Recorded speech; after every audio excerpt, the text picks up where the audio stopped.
Il y a 43 000 points qui sont protégés pour le patrimoine. Est-ce que c'est beaucoup? Est-ce que c'est peu? Alors ça paraît beaucoup sur le papier, 43 000 monuments.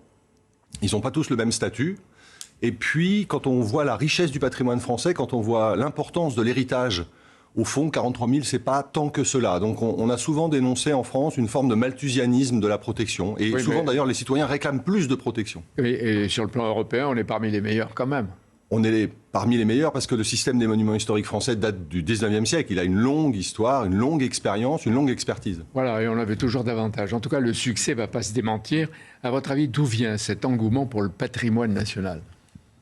Je crois que d'abord, il y a une forme de partage qui est assez extraordinaire. Cette journée, c'est de l'enthousiasme, et beaucoup de découvertes, beaucoup aussi de rencontres humaines. Tous ceux qui ouvrent les monuments, qui donnent leur énergie, leur temps, beaucoup de bénévoles, faut les saluer parce que le ministère ne pourrait pas faire cette journée du patrimoine sans les associations, sans les bénévoles.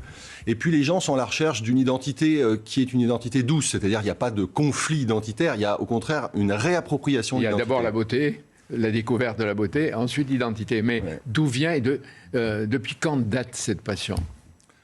Alors, si on regarde la défense du patrimoine en France, elle a été organisée par l'État au XIXe siècle et les citoyens s'en sont vraiment emparés dans la deuxième moitié du XXe siècle. On est sorti des petits cercles d'érudits, des petits cercles de gens. Il y avait déjà la télévision, la France défigurée de Louis Berriot et de Michel Péricat.